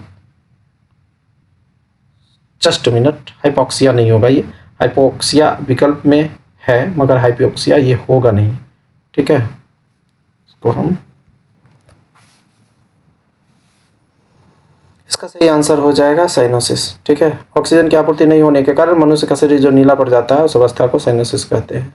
अगला प्रश्न आ जाता है, जब कोई उत्तर लेंस किसी वस्तु पर वास्तविक प्रतिबिंब बनाता है तो वस्तु और उसके प्रतिबिंब के बीच दूरी निम्नलिखित में से किसके बराबर होती है? ठीक है, तो इसका सही आंसर हो जाएगा आपका डी, उत्तर लेंस की फोकस दूरी के 4 गुनी। ठीक है, इसका जो गणितीय नियम होता है इसके हिसाब से हो जाता है, उससे 4 गुनी हो जाता है। ठीक है, अगला प्रश्न आ जाता है, यदि किसी वस्तु के वेग को दुगना कर दिया जाए तो उस वस्तु की गतिज ऊर्जा पर क्या प्रभाव पड़ेगा? ये प्रश्न अक्सर पूछा जाता है। ठीक है, तो इसका आंसर जो हो जाएगा आपका गतिज ऊर्जा जो हो जाएगी 4 गुनी हो जाएगी। Kinetic energy will be become 4। ठीक है, क्योंकि kinetic energy is equal to क्या होता है, हाफ mv² होता है। ठीक है, तो यहाँ पे क्या कहा जा रहा है, गति को दुगुना किया जा रहा है, जिसकी वजह से क्या हो जाएगा आपका गति ऊर्जा जो है 4 गुना हो जाएगा। वेग को दुगना किया जा रहा है जिसकी वजह से गति ऊर्जा 4 गुना हो जाएगा। यदि कोई लिफ्ट एक समान वेग से नीचे की ओर गति कर रही है। ठीक है, अगला प्रश्न है, यदि कोई लिफ्ट एक समान वेग से नीचे की ओर गति कर रही है तो लिफ्ट में बैठे व्यक्ति को अपने भार में क्या परिवर्तन महसूस होगा? ठीक है, तो यहाँ पर देखना है कि एक समान वेग है। ठीक है, तो एक समान वेग से जैसे ही नीचे आएगा तो व्यक्ति को अपने भार में कोई भी परिवर्तन जो है महसूस नहीं होगा। ठीक है, व्यक्ति को भार में कोई भी परिवर्तन महसूस नहीं होगा। इस हिसाब से सी इसका आंसर होगा। अगला प्रश्न आ रहा है, पुलिस द्वारा चलते वाहनों की गति को जांच करने के लिए प्रयोग किया जाने वाला जो स्पीड ट्रैक गन निम्नलिखित में से किस सिद्धांत पर काम करता है? ठीक है, तो यह जो होता है डॉपलर इफेक्ट पर काम करता है। ठीक है, स्पीड गन जो रेडियो लाइट तरंग का डॉपलर शिफ्ट माप करके उसकी गति को क्या करता है, निर्धारित करता है। तो डॉपलर इफेक्ट से उसका जांच होता है। ठीक है, डॉपलर इफेक्ट पर वो काम करता है। रेडियो धर्मिता की खोज किसने की? ये बहुत इंपॉर्टेंट प्रश्न है। ठीक है, तो रेडियो धर्मिता की खोज किसने की थी? हेनरी बेकरेल ने की थी।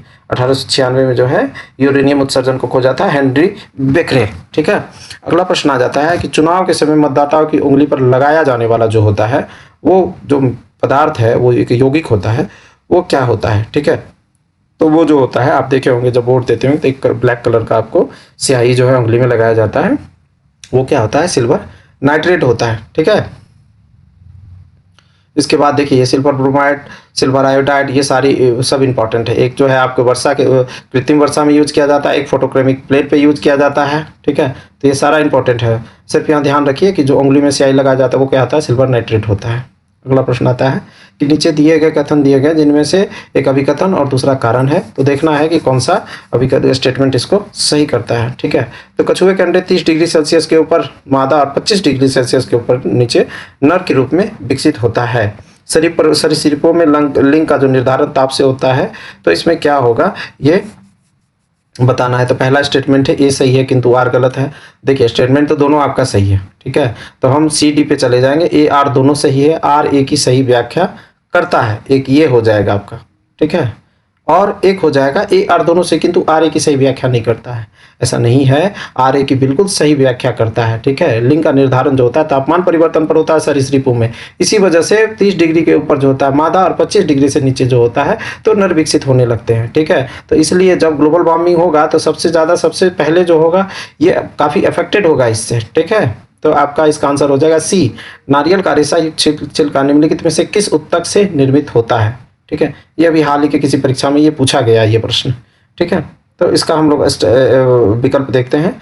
तो पैरेन्काइमा है, एरेन्काइमा है, कॉलेन्काइमा है और स्क्लेरेन्काइमा है। तो इसका जो होता है स्क्लेरेन्काइमा होता है। ठीक है, नारियल का जो रेशा युक्त छिलका जो होता है स्क्लेरेन्काइमा होता है। अगला प्रश्न देख लेते हैं। नीचे दिए गए विकल्प में कथन में एक में अभिकथन है और दूसरा कारण है। शाकाहारियों के आहार नाल की लंबाई मांसाहारियों की अपेक्षा क्या होती है? अधिक होती है। ये आपका जो होता है पहला अभिकथन है। उसके बाद कारण को देख लेते हैं। शाकाहार के पाचन की प्रक्रिया लंबी होती है। तो इसमें क्या कह रहा है कि ए आर जो है वो सही है। ठीक है, बिल्कुल सही है। और क्या आर ए की सही व्याख्या करता है? इस चीज को हम लोग देखेंगे तो बिल्कुल आर की सही व्याख्या करता है। इस हिसाब से विकल्प हमारा ए हो जाएगा। ठीक है, अगला प्रश्न आता है, महिलाएं द्वारा प्रयोग की जाने वाली जो गर्भ निरोधक गोलियां हैं निम्नलिखित में से किन रसायनों का प्रयोग करके बनाया जाता है? ठीक है, तो इसके विकल्पों को हम लोग देख लेते हैं। पहले ये होता है सल्फासिस्टामाइड और गुआनिडीन। ठीक है, बार्बिट्यूरिक अम्ल और बेलेरियन। ठीक है, तीसरा विकल्प आ जाता है आपका नेरेथियनड्रोन और मेस्ट्रेनॉल, ठीक है। और अंतिम जो आता है एक्रिफ्लोबिन और मर्क्यूरोक्रोम, ठीक है। तो इस हिसाब से हमारा जो आंसर हो जाएगा इसका सी हो जाएगा, नॉरेडिथ्रिनड्रोन और मेस्ट्रेनॉल होगा इसका। इन दोनों को मिला करके महिलाओं में गर्भ निरोधक जो होता है आपका बनाया जाता है। अगला प्रश्न आता है, विद्युत अपघटन में प्रयोग निम्नलिखित में से किन उद्देश्यों की पूर्ति के लिए किया जाता है। विद्युत अपघटन का प्रयोग जो होता है ये किस उद्देश्य, ऑब्जेक्टिव क्या होता है कि विद्युत अपघटन का उपयोग किया जाता है। तो पहला आ जाता है इसका विद्युत लेपन, ठीक है। दूसरा आ जाता है आपका विद्युत मुद्रण,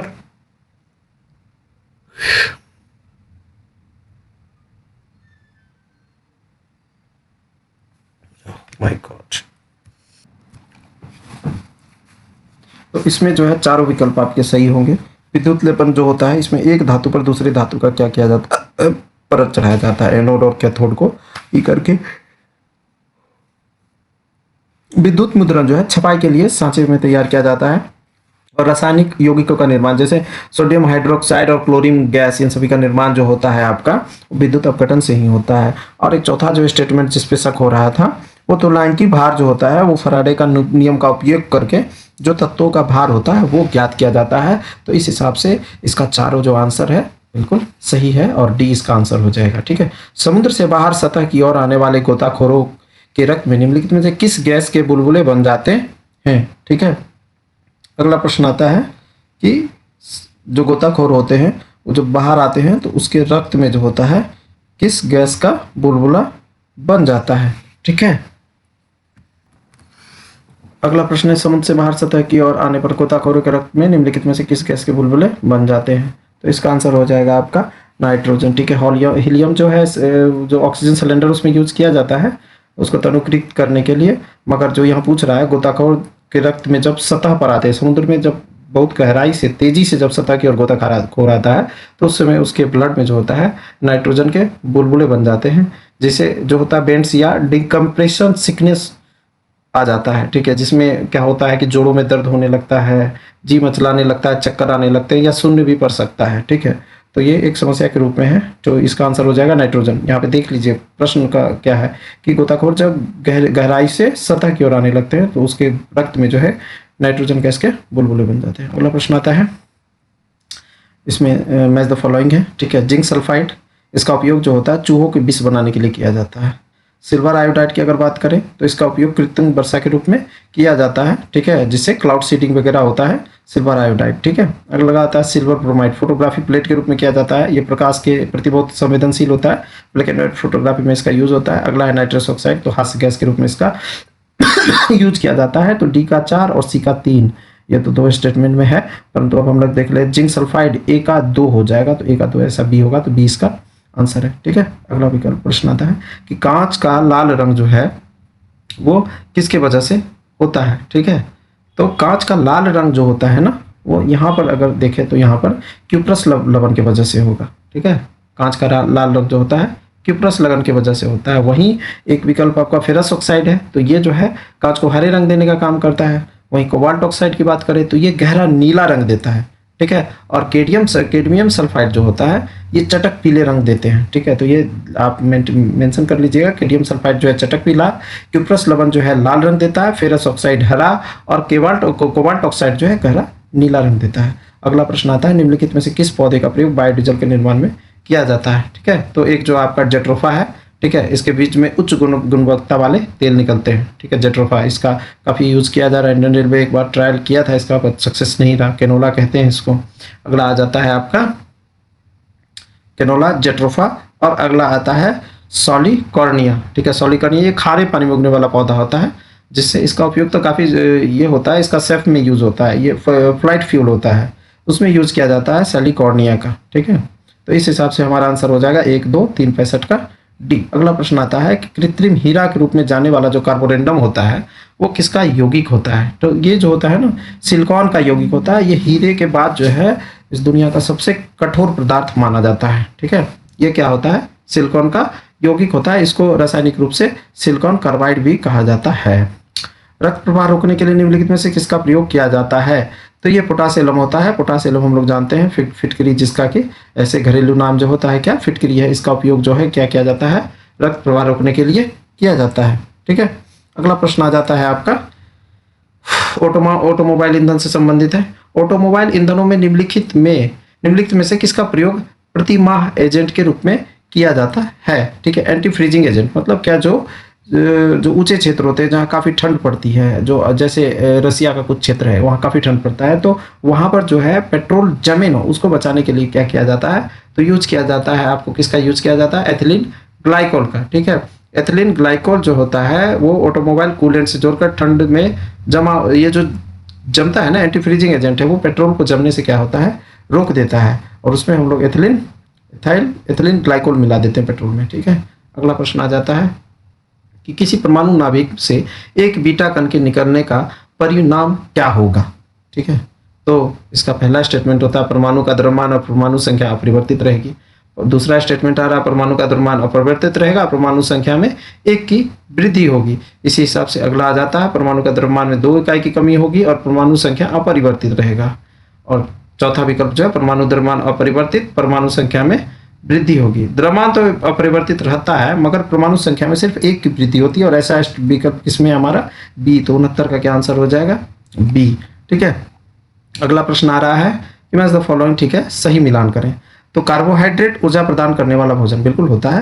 प्रोटीन शरीर वर्धक होता है, बॉडी बिल्डिंग फूड, हम लोग ये 6 के एनसीईआरटी में भी पढ़ चुके हैं। प्रोटीन जो होता है बॉडी बिल्डिंग फूड है। ठीक है, और विटामिन जो होता है वो क्या करता है, प्रोटेक्टिंग अगेंस्ट द डिजीज। ठीक है, इस हिसाब से ये आपका ए का 1, बी का 2 और सी का 3 होना चाहिए। ठीक है, ए का 1, बी का 2, सी का 3। ठीक है, ये आंसर हो जाएगा। अगला प्रश्न आ रहा है निम्नलिखित में से किस प्रकार के न्यायिक क्षेत्र और शक्तियां उच्च न्यायालय को प्राप्त है। ठीक है, अब आपका ये प्रश्न जो है पॉलिटी से रिलेटेड। पहला विकल्प देखते हैं हम लोग, अपीलीय क्षेत्राधिकार। दूसरा विकल्प देख लेते हैं हम लोग, पर्यवेक्षण की शक्ति। और तीसरा स्टेटमेंट जो आ जाता है हमारा अधीनस्थ न्यायालयों पर नियंत्रण। ठीक है, तो इसमें कौन सा स्टेटमेंट जो है वो सही होगा। तो यहाँ पर देखिए किस प्रकार के न्यायिक क्षेत्र और शक्तियां उच्च न्यायालय को प्राप्त है। ठीक है, हाई कोर्ट की बात हो रही है, उच्चतम नहीं, हाई कोर्ट की। तो अब ये क्षेत्राधिकार बिल्कुल है इनके पास। ठीक है, दूसरा आ जाता है आपका कि पर्यवेक्षण की शक्तियां वो भी है और अधीनस्थ न्यायालयों का नियंत्रण है। समझे, उच्च न्यायालय को अपीलीय न्यायालय भी कहा जाता है। अधीनस्थ न्यायालय पर नियंत्रण और पर्यवेक्षण की शक्तियां संविधान के अनुसार इसको जो है प्राप्त है। तो ये तीनों शक्तियां जो है आपको उच्च न्यायालय को प्राप्त है, वो उनके न्यायिक क्षेत्र के अंतर्गत आती है। तो इस हिसाब से आपका विकल्प डी अर्थात 1 और 2, 1, 2 और 3 तीनों सही हो जाएंगे। ठीक है, अगला प्रश्न आ जाता है कि निम्नलिखित में से कौन सा राष्ट्रपति के निर्वाचक गण में शामिल नहीं होता है। तो पहला स्टेटमेंट क्या है आपका, संसद के दोनों सदनों के निर्वाचित सदस्य। ठीक है, निर्वाचक गण में शामिल नहीं है, ये पूछा जा रहा है। तो संसद में दोनों सदनों के निर्वाचित सदस्य। ठीक है, अगला हो जाता है राज्य विधानमंडल के राज्य विधानसभा और विधान परिषद के निर्वाचित सदस्य। ठीक है, और तीसरा स्टेटमेंट आ जाता है दिल्ली और पुदुचेरी विधानसभा के सभी सदस्य। तो दिल्ली और पुदुचेरी विधानसभा के सभी सदस्य राष्ट्रपति के निर्वाचन में शामिल नहीं होते हैं, अन्य सभी सदस्य जो होते हैं वो शामिल होते हैं। ठीक है, ये जो है एक विवादित है। देखिए यहाँ पे संसद के दोनों सदनों के निर्वाचित सदस्य हैं, तो ये तो होगा ही आपका। और राज्य विधानसभा और विधान परिषद के भी निर्वाचित सदस्य की ही बात हो रही है, मनोनीत नहीं, तो ये भी होंगे। और इसके बाद दिल्ली और पुदुचेरी विधानसभा के सभी सदस्य, ये जो सभी सदस्य है ना, ये स्टेटमेंट ही इसको गड़बड़ कर दे रहा है। अगर यहाँ सिर्फ निर्वाचित सदस्य रहते तो ये आपका आंसर हो जाता। ठीक है, और इसमें एक चीज और जुड़ता, जम्मू कश्मीर भी अब इसमें शामिल हो चुका है। ठीक है, तो यहाँ पर ये जो है सभी सदस्य की वजह से आपका स्टेटमेंट 3 गलत हो जा रहा है, परंतु 1 और 2 बिल्कुल सही है। तो सही उत्तर चुनिए, तो इसका आंसर हो जाएगा आपका 1 और 2। ठीक है, अगला प्रश्न आ रहा है कि निम्नलिखित में से किस शक्तियों के पृथक्करण के सिद्धांत का प्रतिपादक माना जाता है। ठीक है, शक्तियों के पृथक्करण का सिद्धांत का प्रतिपादक किसको माना जाता है, मॉन्टेस्क्यू को माना जाता है। ठीक है, ये प्रश्न इधर आया हुआ है किसी परीक्षा में। मॉन्टेस्क्यू जो होता है लेजिस्लेटिव, एक्सिक्यूटिव और जुडिशियल, तीनों का जो है ना पावर का जो होता है डिस्ट्रीब्यूशन का सिद्धांत दिया था। ठीक है, तो इस हिसाब से हम देख लेते हैं शक्ति के पृथक्करण का सिद्धांत कौन दिया था, मॉन्टेस्क्यू। अगला प्रश्न आ जाता है बदल विरोधी अधिनियम, इस पर कल भी हम लोग चर्चा किए थे, के संदर्भ में निम्नलिखित कथनों पर विचार करिए। इसके तहत सदस्यों की निहरता का निर्धारण सदन का पीठासीन अधिकारी करता है। अगला जो विकल्प है हमारा, पीठासीन अधिकारी के निर्णय की न्यायिक समीक्षा जो होती है नहीं की जा सकती है। ठीक है, तो क्या कौन सा इसमें सही है ये पूछ रहा है, तो ये केवल एक सही होगा, क्योंकि क्या होता है, पीठासीन अधिकारी जो होता है वो तय तो करता है, परंतु इसका न्यायिक समीक्षा के लिए ये खुला हुआ है, इसका न्यायिक समीक्षा कभी भी किया जा सकता है। ठीक है, तो इस हिसाब से यहाँ सही है, तो क्या होगा, केवल एक सही होगा। अगला प्रश्न आ जाता है आपका कि निम्नलिखित में से कौन सा, अगला प्रश्न आ जाता है आपका, वो है कि संसद के किसी सदस्य की निहरता पर जो निहरता को विनिश्चय करते समय राष्ट्रपति निम्नलिखित में से किसकी सलाह प्राप्त कर सकता है। ठीक है, तो यहाँ पर आपका स्टेटमेंट है, लोकसभा अध्यक्ष, सर्वोच्च न्यायालय के मुख्य न्यायाधीश, इसके अलावा भारतीय निर्वाचन आयोग, केंद्रीय मंत्रिपरिषद। तो यहाँ पर जो होता है कि सदस्य की निहरता पर फैसला देना रहता है राष्ट्रपति को, तो ये जो है यहाँ पर भारतीय निर्वाचन आयोग से वो क्या कर सकता है, इस पर सलाह मशवरा करेगा। ठीक है, कि किस सदस्य को जो है उसकी सदस्यता से मुक्त किया जाए, तो ये जो है भारतीय निर्वाचन आयोग से इस पर विचार विमर्श कर सकता है। अगला प्रश्न आता है कि निम्नलिखित में से किस संविधान संशोधन द्वारा मतदान की आयु जो हो गया 18 वर्ष निर्धारित की गई, तो ये क्या था आपका 61वां संविधान संशोधन था। ठीक है, ये जो था 1988 में आया था, जिसमें मतदान की आयु जो 21 से घटाकर 18 कर दी गई थी। आई थिंक ये तारकोंडे समिति की अनुशंसा थी। ठीक है, अगला प्रश्न देख रहे हैं हम लोग कि निम्नलिखित, ये देखिए इसमें ये तीनों जो आपका अमेंडमेंट है, ये तीनों अमेंडमेंट बिल इंपॉर्टेंट है, तो कमेंट बॉक्स में बताइए कि इसमें 69 और 73 और 81 किस चीज़ से संबंधित है। ठीक है, कमेंट बॉक्स में बताइएगा। अगला प्रश्न आ रहा है कि निम्नलिखित में से कौन सा संविधान निर्माण के लिए गठित प्रारूप समिति का सदस्य नहीं था। ठीक है, संवैधानिक इतिहास से संबंधित प्रश्न है, तो इसमें आपके पास स्टेटमेंट है, एन गोपाल स्वामी अयंगर ये थे, अल्लादी कृष्ण स्वामी अयंगर ये भी थे, डॉक्टर राजेंद्र प्रसाद ये नहीं थे प्रारूप समिति के सदस्य। ठीक है, 7 सदस्यीय जो समिति थी उसमें राजेंद्र प्रसाद का नाम नहीं था, के मुंशी भी थे। ठीक है, तो यहाँ पर सदस्य नहीं थे पूछा जा रहा है, तो डॉक्टर राजेंद्र प्रसाद इसका आंसर होगा।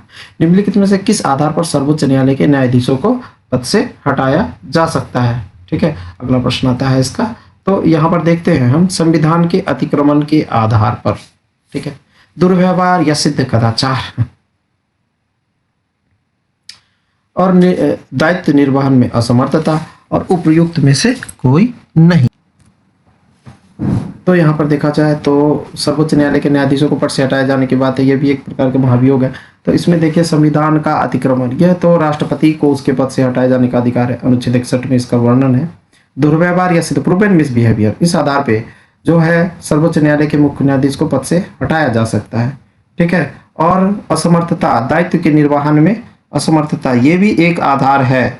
ठीक है, दायित्व के निर्वहन में असमर्थता ये भी आधार है, परंतु ये मानसिक या शारीरिक रूप से कार्यों का निर्वहन करने में असमर्थ होते हैं, तो ऐसी स्थिति में उनको हटाया जा सकता है। तो यहाँ 2 विकल्प बी और सी दोनों इसके अंतर्गत आते हैं।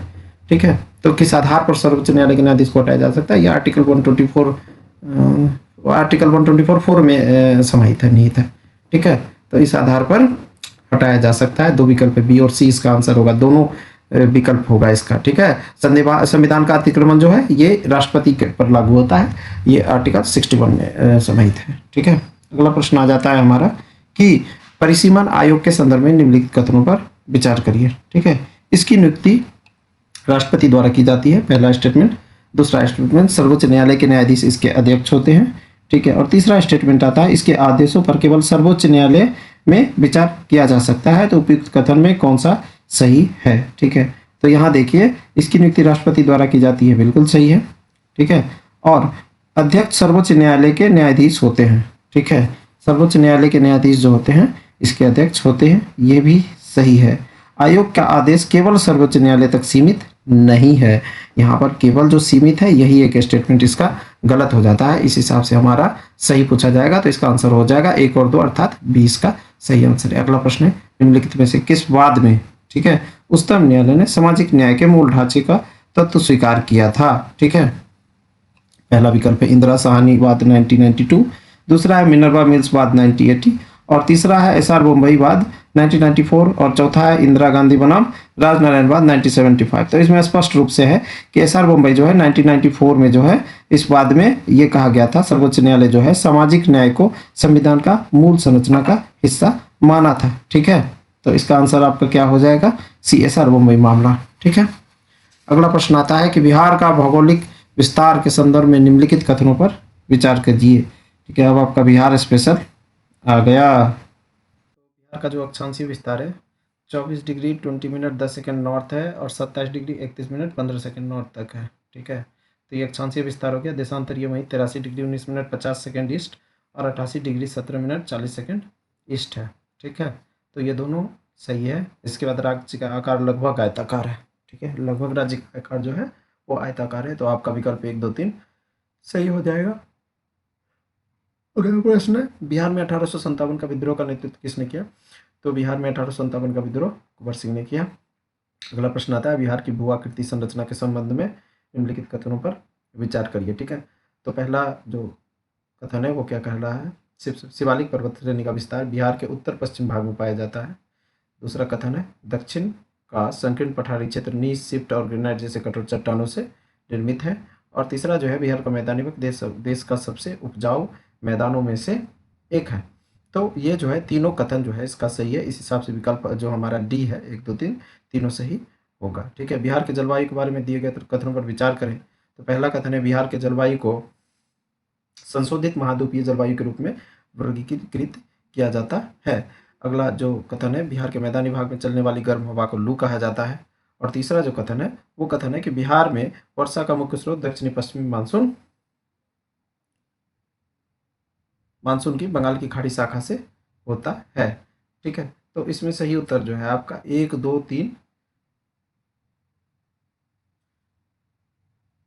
में से कोई नहीं होगा। ठीक है, ऐसा क्यों है कि सभी कथन पूर्ण सत्य हैं, परंतु बिहार की जलवायु मानसून स्थिति के अनुसार ये तथ्य सही है। ठीक है,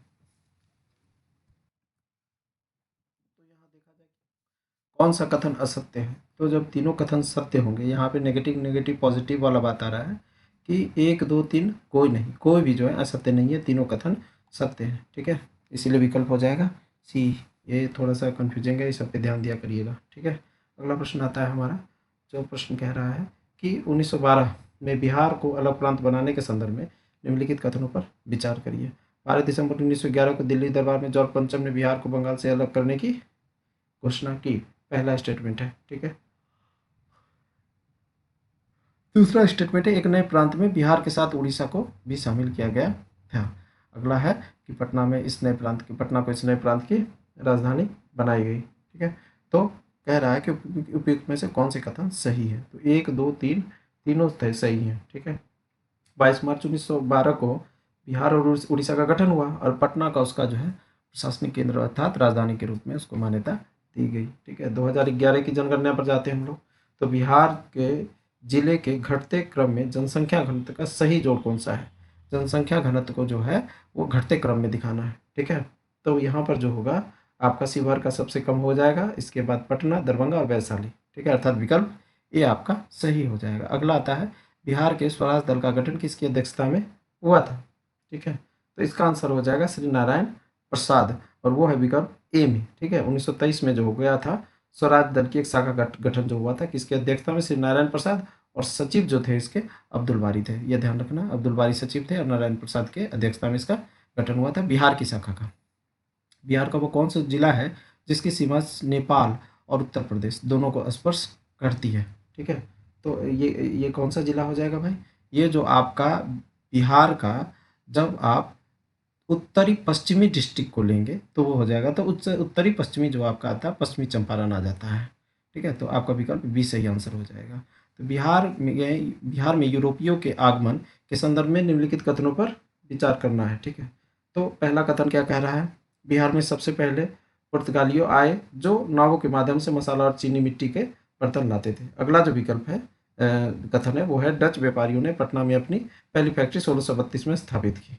ठीक है, अगला आता है कि अंग्रेजों ने पटना में अपनी अस्थायी फैक्ट्री 1651 में स्थापित की। तो इसमें से कौन से सही? तो इसमें तो तीनों सही हैं, तो इस हिसाब से आपका विकल्प 1, 2, 3 हो जाएगा। ठीक है, हुआ क्या, तो पुर्तगाली पहले आए थे, बिल्कुल सही। डच जो है 1632 में बिल्कुल लगाए थे, और अंग्रेज 51 में फैक्ट्री स्थापित किए थे। तो इस हिसाब से 1, 2, 3 तीनों सही है।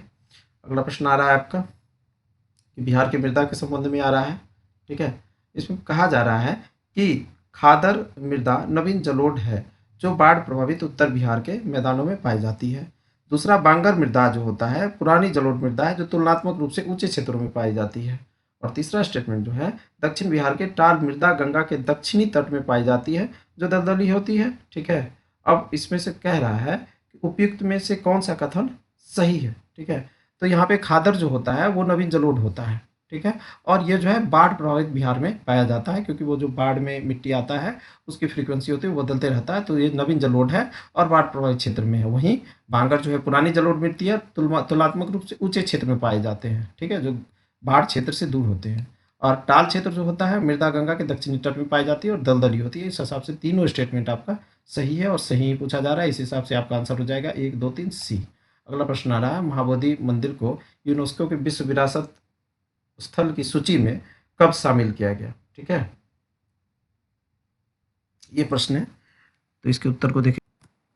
इसका विकल्प है आपके पास वर्ष 2000, 2002, 2004, 2016। ठीक है, तो महाबोधि मंदिर को जो है वर्ष 2002 में यूनेस्को की विश्व विरासत सूची में शामिल कर किया गया। ठीक है, तो इसका आंसर हो जाएगा आपका विकल्प बी। अब बिहार के बाल सुंदरी मिट्टी के क्षेत्र मुख्य रूप से कहाँ पाए जाते हैं, ये प्रश्न पूछा जा रहा है। तो इसका विस्तार मुख्यतः सहरसा, पूर्णिया, मुजफ्फरपुर, दरभंगा, चंपारण, सारण, ये सब जिलों में पाया जाता है। ठीक है, यह मुख्यतः जो पुराना जलोढ़ मिट्टी है ना उसी का एक रूप है, मगर इसमें चूने की मात्रा अधिकतर होती है।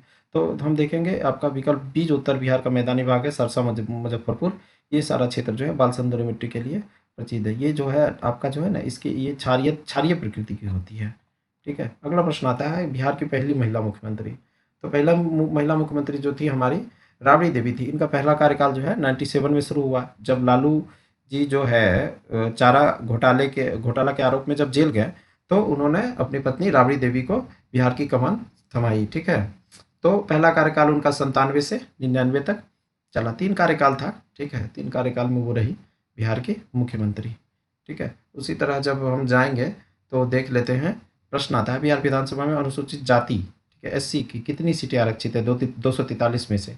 ठीक है, तो 243 में से 38 सीटें जो है आपकी एससी के लिए आरक्षित है। वहीं जब एसटी की बात करते हैं तो सिर्फ 2 सीटें आरक्षित है एसटी के लिए। तो यहाँ पे ध्यान देना, ये 2 सीट जो है एसटी के लिए है और 38 जो है आपका एससी है। ये 2 सीट में आपका एक मनिहारी आता है और एक शायद कटोरिया आता है। ठीक है, अगला प्रश्न आता है कि बरौनी की स्थापना जो है ये किसके सहयोग से हुआ है। तो ये एक्चुअली हुआ था यूएसएसआर के सहयोग से। ठीक है, सोवियत संघ हम लोग जानते हैं। ये 1964 में सोवियत संघ के सहयोग से बिहार में बरौनी रिफाइनरी की स्थापना हुई। इस हिसाब से हमारा आंसर हो जाएगा विकल्प बी। अगला प्रश्न आता है, वर्ष 2011 की जनगणना के बिहार में कितनी प्रतिशत जनसंख्या नगरों में निवास करती है।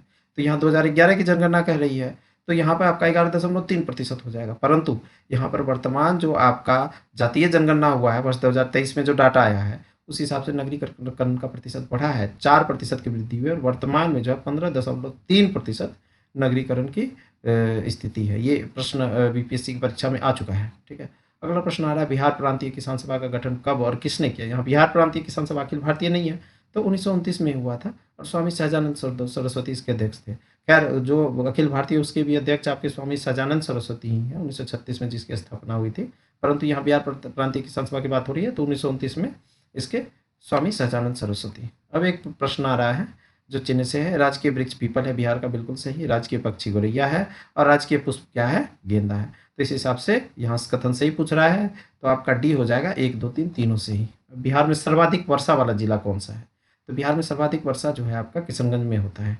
ठीक है, वर्तमान डाटा में इसमें कुछ परिवर्तन आया है, सर्वाधिक वर्षा वाला जिला में कुछ परिवर्तन। अगला प्रश्न आता है कि बिहार का सबसे छोटा जिला कौन सा है।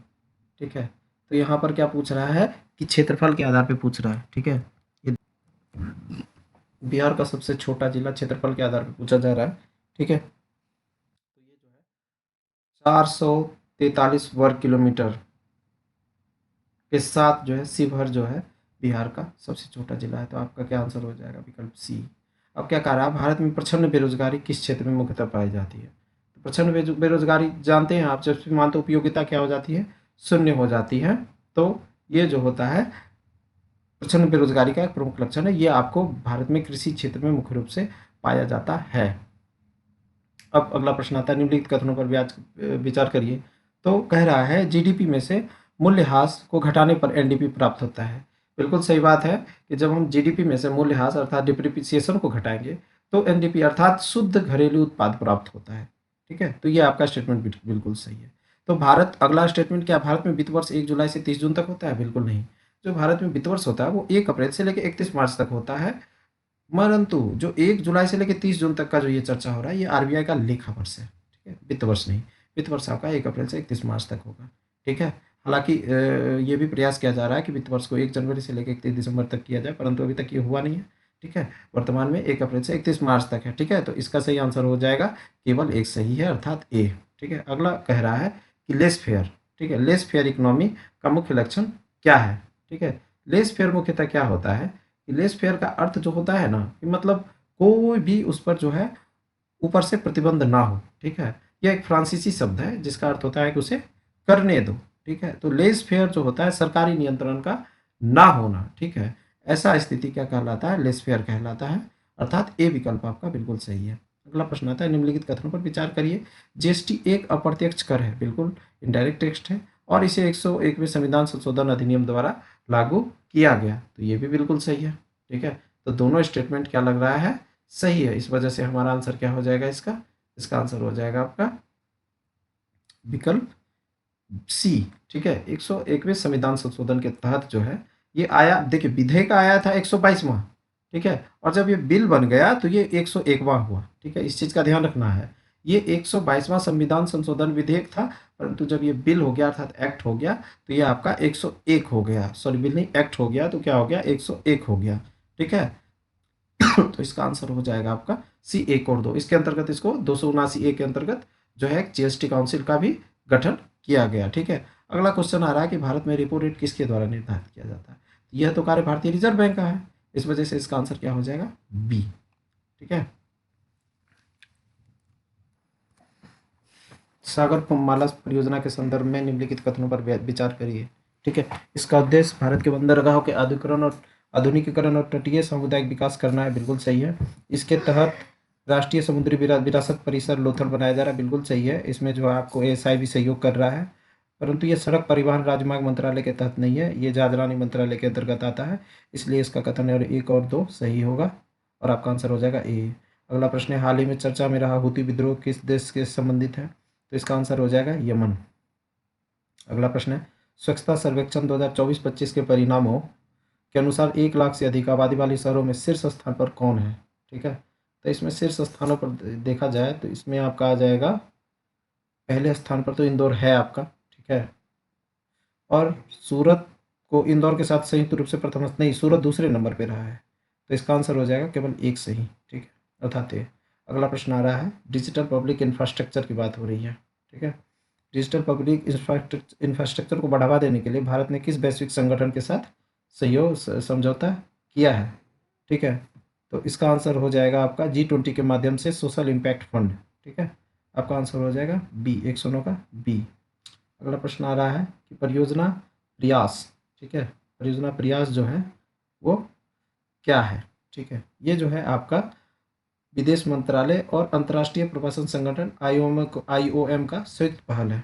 ठीक है, इसका उद्देश्य भारतीय श्रमिक और छात्रों को सुरक्षित और व्यवस्थित प्रवासन को बढ़ावा देना है, अर्थात इसका आंसर 1 और 2 दोनों सही हो जाएगा।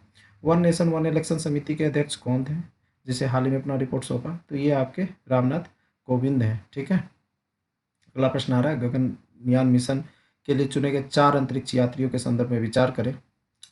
तो इन चारों का चयन भारतीय वायुसेना से हुआ है, बिल्कुल सही है।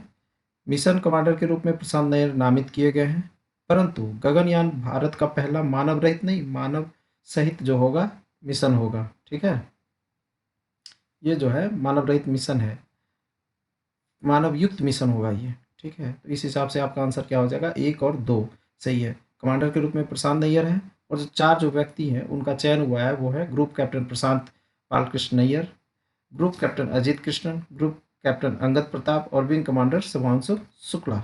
जान रहे होंगे शुभांशु शुक्ला का नाम, हाल ही में बहुत चर्चित व्यक्ति रहे। हाल ही में खबरों में रहा पेरूमल मुरुगन मंदिर, ठीक है, हाल ही में खबरों में रहा पेरूमल मुरुगन मंदिर जो है, सॉरी, पेरूमल मुरुगन का संबंध किस क्षेत्र से है? इनका संबंध जो है साहित्य क्षेत्र से है, साहित्य और शिक्षा के क्षेत्र से, ठीक है। तो आपका विकल्प सी सही हो जाएगा। तमिल साहित्य में इनका काफ़ी योगदान रहा है, ठीक है। अगला प्रश्न, इनको अंतर्राष्ट्रीय सम्मान में जो है, अंतर्राष्ट्रीय सम्मान में बुकर में इनका नॉमिनेशन हो चुका है, ठीक है। और फायर वर्ड इनका एक बुक है, उनके लिए इनको जेसीबी साहित्य पुरस्कार भी मिल चुका है, ठीक है। अगला आ रहा है कि भारत टैक्स 2026 का आयोजन किस शहर में किया गया, ठीक है। तो ये भारत मंडपम में किया गया, आपको नई दिल्ली में आयोजित किया गया, ठीक है। अगला प्रश्न आ जाता है, और ये जो भारत टैक्स जो है कपड़ा मंत्रालय द्वारा आयोजित किया गया, ठीक है, जिसमें 5F विजन पर फोकस किया गया, farm to fibre, fibre to factory, factory to fashion and fashion to foreign को बढ़ावा देने का मुख्य लक्ष्य रखा गया है, ठीक है। अगला प्रश्न आ रहा है ऑपरेशन सर्वशक्ति से। सर्वशक्ति भारतीय सेना द्वारा कहाँ शुरू किया गया? ये जो है जम्मू कश्मीर में आतंकवादियों के सफाई के लिए किया गया, तो इसका क्या हो जाएगा? विकल्प बी। अगला प्रश्न आ रहा है प्रधानमंत्री जनमन योजना के संदर्भ में, ठीक है, प्रधानमंत्री जनमन योजना के संदर्भ में। तो ये जो है प्रधानमंत्री जनमन योजना जो है, इसका प्रारंभ आपका कब हुआ था? 2023 में, 15 नवंबर 2023 को जो है प्रधानमंत्री जो है बिरसा मुंडा की जयंती पर जो है इसका घोषणा किया था। इसमें जो क्या है कि 9 अलग अलग विभागों के सहयोग से जो है 75 पीबीटीजी जो है ग्रुप जो है, कमजोर जनजातीय समूह जो है, उनको उनके सामाजिक और आर्थिक कल्याण के लिए इसको शुरू किया गया है। तो पहला स्टेटमेंट तो आपका सही हो जाएगा। दूसरा स्टेटमेंट भी 75 पीबीटीजी समुदाय को बुनियादी सुविधा जैसे सड़क, बिजली, आवास प्रदान कर किया जाएगा, ये भी सही है। परंतु इस योजना का बजट 5,000 करोड़ ना हो करके जो है 2 बार में देना है। इसमें 24,104 करोड़ इसका बजट है, जिसमें पहला एलोकेशन 15,336 करोड़ का है, बाकी 8,000 के आसपास का दूसरा एलोकेशन है। तो आपका स्टेटमेंट दूसरा गलत है, 1 और 2 सही है। इस हिसाब से विकल्प ए इसका सही आंसर होगा। अगला प्रश्न पूछ रहा है हाल ही में जारी खाद्य सुरक्षा सूचकांक 2024-25 में बड़े राज्यों की श्रेणी में शीर्ष स्थान पर कौन रहा है? तो लगातार दूसरे वर्ष भी केरल जो है शीर्ष स्थान पर रहा है, तो विकल्प 20 का सही आंसर हो जाएगा। अब INS जटायु के संबंध में देख लेते हैं हम लोग, ठीक है। INS जटायु जो है आपका, ये क्या है? INS जटायु भारतीय नौसेना का एक अत्यंत महत्वपूर्ण जो है राजनीतिक नौसैनिक बेस है, जिसे कहाँ बनाया जा रहा है? लक्षद्वीप के मिनिकॉय द्वीप पर स्थापित किया जा रहा है, ठीक है। जटायु, INS जटायु।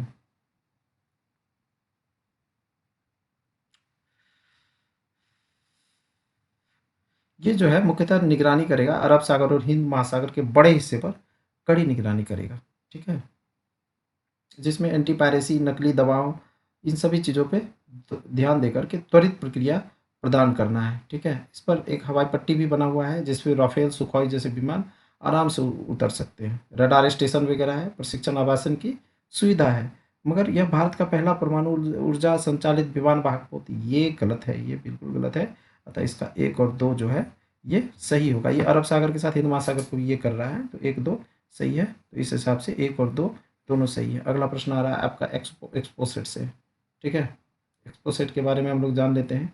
यह जो है इसरो का एक महत्वपूर्ण अंतरिक्ष मिशन है, जो 1 जनवरी 2024 को किसे PSLV C-58 से लॉन्च किया गया, ठीक है ना। ये भारत का पहला, दुनिया का दूसरा एक्सरे पॉलीमेट्री सैटेलाइट है, ठीक है, ये दुनिया का दूसरा है। ये मुख्यतः इसका कार्य क्या होगा?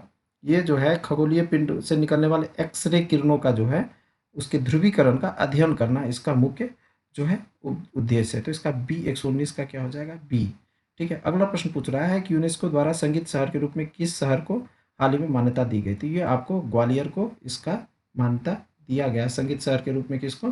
ग्वालियर को मान्यता दिया गया।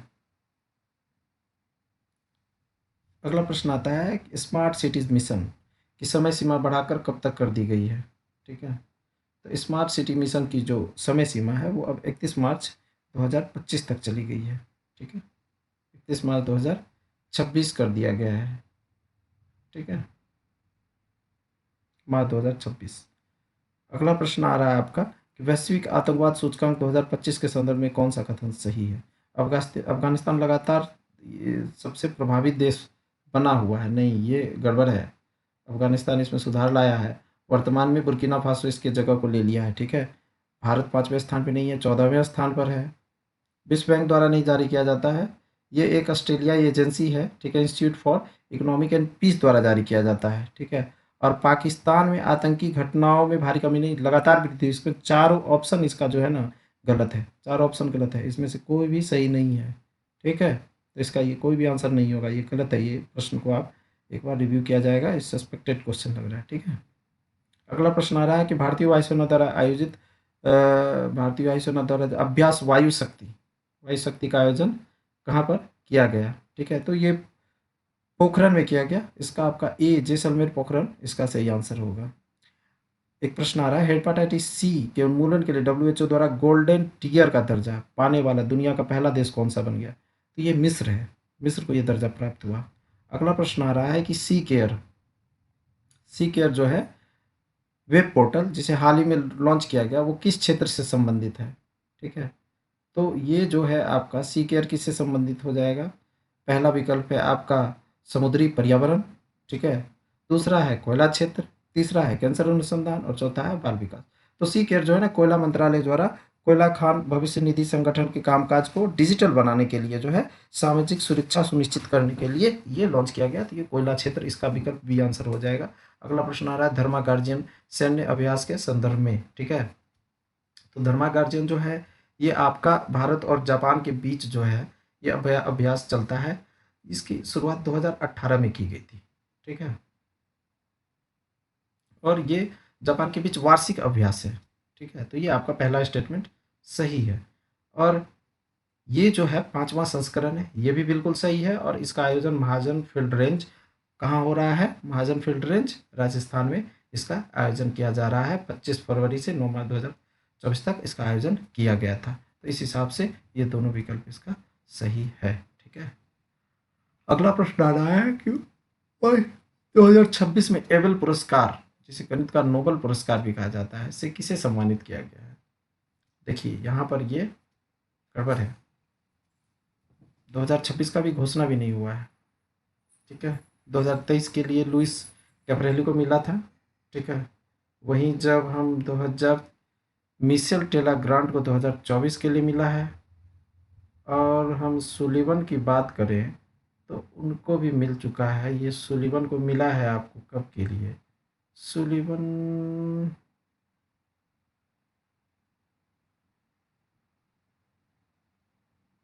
सुलिवन को भी मिला है।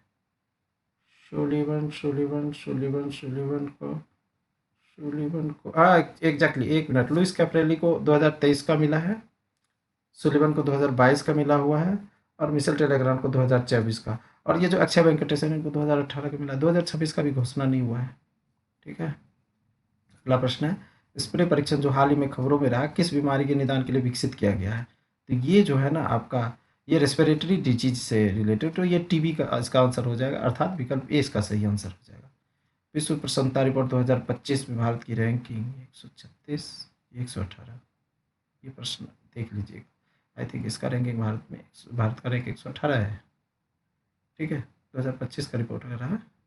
अगला प्रश्न आ रहा है, प्रोजेक्ट भीष्म के तहत निर्मित आरोग्य मैत्री क्यों, ठीक है।